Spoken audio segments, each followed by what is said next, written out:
Hello दोस्तों, स्वागत है एक बार फिर आपका गो फॉर प्रेप की इस नई क्लास में।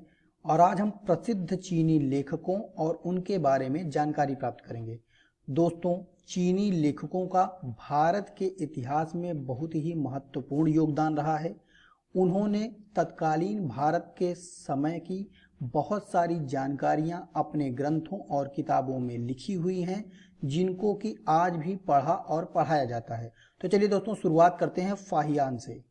दोस्तों, फाहियान का जन्म 337 ईस्वी में हुआ था। यह एक चीनी यात्री थे और इसके साथ ही साथ वह एक लेखक एवं अनुवादक भी थे। दोस्तों, फाहियान 399 ईस्वी से लेकर 412 ईस्वी तक भारत, श्रीलंका के साथ साथ आधुनिक नेपाल में गौतम बुद्ध की जन्मस्थली कपिलवस्तु की धर्म यात्रा पर आए थे। दोस्तों, यहाँ पर इंपॉर्टेंट क्वेश्चन आपसे जो पूछा जा सकता है वो ये है कि गौतम बुद्ध की जन्मस्थली कहाँ है, तो उसका उत्तर होता है कपिलवस्तु। दोस्तों, फाहियान गुप्त वंश के राजा चंद्रगुप्त द्वितीय के दरबार में आए थे। यह भी बहुत इंपॉर्टेंट क्वेश्चन है दोस्तों, और कई बार पूछा गया है कि फाहियान किसके समय में भारत की यात्रा पर आया था, तो इसका उत्तर होता है चंद्रगुप्त द्वितीय, जो कि गुप्त वंश के राजा थे। दोस्तों, फाहियान ने अपने विवरण में मध्य प्रदेश के समाज एवं संस्कृति के बारे में वर्णन किया है। दोस्तों, ये भी इंपॉर्टेंट क्वेश्चन है कि फाहियान ने अपने जो ग्रंथ हैं उसमें किसका वर्णन किया हुआ है, तो मध्य प्रदेश के समाज एवं संस्कृति के बारे में। दोस्तों, इतिहासकारों के अनुसार फाहियान की मृत्यु 422 ईस्वी में हुई थी। दोस्तों, इसके बाद जो सबसे प्रमुख यात्री हैं उनका नाम है संयुगन। दोस्तों, संयुगन 518 ईस्वी में भारत आए थे। इन्होंने अपने 3 वर्ष की यात्रा में बौद्ध धर्म की प्राप्तियां एकत्रित की थी। दोस्तों, उसके बाद सबसे प्रमुख जो यात्री हैं उनका नाम है ह्वेनसांग। दोस्तों, ह्वेनसांग का जन्म लगभग 602 ईस्वी में चीन में हुआ था। ह्वेनसांग प्राचीन काल में भारत आने वाले प्रसिद्ध चीनी यात्री थे।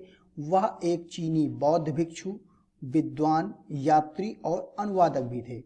दोस्तों, ह्वेनसांग को यात्रियों में राजकुमार, नीति का पंडित और वर्तमान शाक्य मुनि भी कहा जाता है। दोस्तों, ह्वेनसांग हर्षवर्धन के शासनकाल में भारत आया था। दोस्तों, ये एक इंपॉर्टेंट क्वेश्चन है कि ह्वेनसांग किसके समय में भारत आया था, तो इसका उत्तर होता है हर्षवर्धन।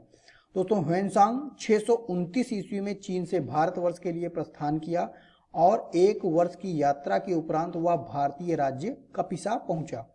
दोस्तों, ह्वेनसांग ने लगभग भारत में 15 वर्षों का समय व्यतीत किया और उसके बाद 645 ईस्वी में फिर से चीन को वापस लौट गए। दोस्तों, ह्वेनसांग को चीनी यात्रियों में सबसे अधिक महत्व दिया गया है और उन्हें प्रिंस ऑफ ट्रेवलर्स भी कहा जाता है। उन्होंने गांधार, कश्मीर, पंजाब, कपिलवस्तु, बनारस, गया एवं कुशीनगर की यात्राएं की थी। दोस्तों, हम यहाँ पर आपको ये बता दें कि ह्वेनसांग का सबसे ज़्यादा समय जो बीता था वो कन्नौज में बीता था। और ऐसा माना जाता है कि ह्वेनसांग बिहार में नालंदा जिला में स्थित नालंदा विश्वविद्यालय में अध्ययन करने और भारत से बौद्ध ग्रंथों को एकत्र करके ले जाने के लिए भारत की यात्रा पर आए थे। दोस्तों, ह्वेनसांग के अध्ययन के समय नालंदा विश्वविद्यालय के कुलपति आचार्य शीलभद्र थे। ये भी बहुत इंपॉर्टेंट क्वेश्चन है दोस्तों कि उस समय नालंदा विश्वविद्यालय के कुलपति कौन थे, तो इसका उत्तर होगा आचार्य शीलभद्र। दोस्तों, ह्वेनसांग की यात्रा का सार CU नाम से जाना जाता है, जिसमें लगभग 138 देशों का यात्रा वृत्तांत मिलता है। और ऐसा माना जाता है कि ह्वेनसांग भारत से 657 पुस्तकों की पांडुलिपियां अपने साथ ले गए थे। भारत से चीन वापस जाने के बाद उन्होंने अपना बचा हुआ जीवन इन ग्रंथों का अनुवाद करने में बिता दिया था। दोस्तों, ह्वेनसांग के बाद जो सबसे प्रमुख यात्री हैं उनका नाम है इत्सिंग।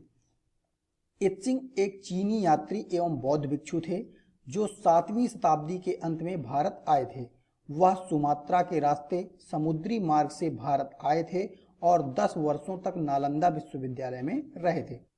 दोस्तों, इत्सिंग ने वहां के प्रसिद्ध आचार्यों से संस्कृत तथा बौद्ध धर्म के ग्रंथों को पढ़ा था। इत्सिंग ने नालंदा एवं विक्रमशिला विश्वविद्यालय तथा उस समय के भारत पर प्रकाश डाला है। दोस्तों, हम आशा करते हैं कि यह वीडियो आपको पसंद आया होगा और हम IAS SSC बैंक से रिलेटेड बहुत सारे क्वेश्चंस और आंसर्स अपने YouTube चैनल पर अपलोड कर रहे हैं। तो आप हमारे YouTube चैनल को सब्सक्राइब कीजिए ताकि वो जानकारी आपको जल्द से जल्द प्राप्त हो सके। इसके अलावा गवर्नमेंट एवं कॉम्पिटिटिव एग्जाम संबंधित किसी भी मटेरियल के लिए आप हमारी वेबसाइट www.goforprep.com विजिट कर सकते हैं। Thanks for watching this video.